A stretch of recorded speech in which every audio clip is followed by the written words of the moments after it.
यह आदमी arm wrestling की ऐसी खतरनाक ट्रेनिंग करता है कि इसे हराने की बात तो छोड़ो, कोई इसकी कलाई तक हिला नहीं सकता।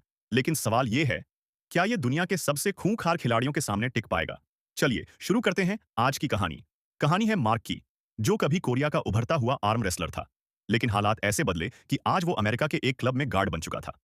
तभी उसकी जिंदगी में वापस आता है उसका पुराना दोस्त किम, जो उसे फिर से अखाड़े में उतारना चाहता था। मार्क साफ मना कर देता है, लेकिन किम जिद पर अड़ जाता है। आखिरकार दोनों एक अवैध आर्म रेसलिंग प्रतियोगिता में पहुंचते हैं, जहां लोग खिलाड़ियों पर मोटा सट्टा लगा रहे थे। मार्क के सामने जो खिलाड़ी खड़ा था, वो अब तक हर मैच जीत चुका था, इसलिए किसी ने मार्क पर 1 रुपया तक नहीं लगाया।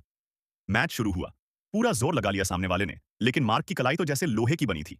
एक झटके में मार्क ने बाजी पलटी और मैच ऐसे जीता जैसे बच्चों का खेल हो। किम की जेबें भर गईं, लेकिन हारने वाला खिलाड़ी बौखला गया। उसने किम पर हमला कर दिया। मार्क बीच में आया और देखते ही देखते वहां दंगा मच गया। नतीजा, मार्क की नौकरी भी गई। कुछ दिनों बाद मार्क को फिर से गार्ड की नौकरी मिल जाती है। जिंदगी पटरी पर आने लगती है, लेकिन दिल के किसी कोने में उसे अपना देश और अधूरा सपना कचोटता रहता है। तभी किम का फोन आता है। कोरिया चल, बड़ी आर्म रेसलिंग प्रतियोगिता है। जीत गया तो विदेश में खेलने का मौका मिलेगा। मार्क अपने पुराने मेडल देखता है और एक बार फिर अखाड़े में उतरने का फैसला कर लेता है। कोरिया पहुंचते ही किम अपने असली इरादे दिखाता है।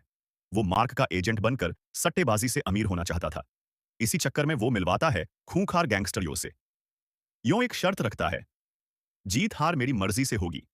इधर मार्क अपनी असली मां के पते तक पहुंच जाता है, लेकिन अपने भारी भरकम शरीर को देखकर दो बच्चे उसे राक्षस समझ लेते हैं। मार्क बिना कुछ कहे लौट जाता है। वहीं से उसकी किस्मत उसे सूमी और उसके बच्चों से जोड़ देती है। प्रतियोगिता में मार्क एक एक करके दिग्गज खिलाड़ियों को धूल चटाने लगता है। पैसा, शोहरत, नाम सब मिलने लगता है। लेकिन जब गैंगस्टर यो सूमी के साथ बदसलूकी करता है, तो मार्क जानबूझकर उसका आदेश तोड़ देता है। अब बात सिर्फ खेल की नहीं थी, ये लड़ाई इज्जत और इंसानियत की थी। आखिरकार सच्चाई सामने आती है। सूमी का रिश्ता मार्क की मां से जुड़ा था और उसकी मां आखिरी सांस तक मार्क से माफी मांगती रही। ये जानकर मार्क टूट जाता है। फाइनल टूर्नामेंट में मार्क कोम्बो और हड्डियां तोड़ने वाला केन आमने सामने होते हैं। पूरा देश देख रहा था।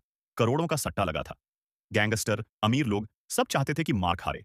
लेकिन सवाल वही था, जिस आदमी की कलाई हिली ही नहीं, उसे कौन हरा सकता है?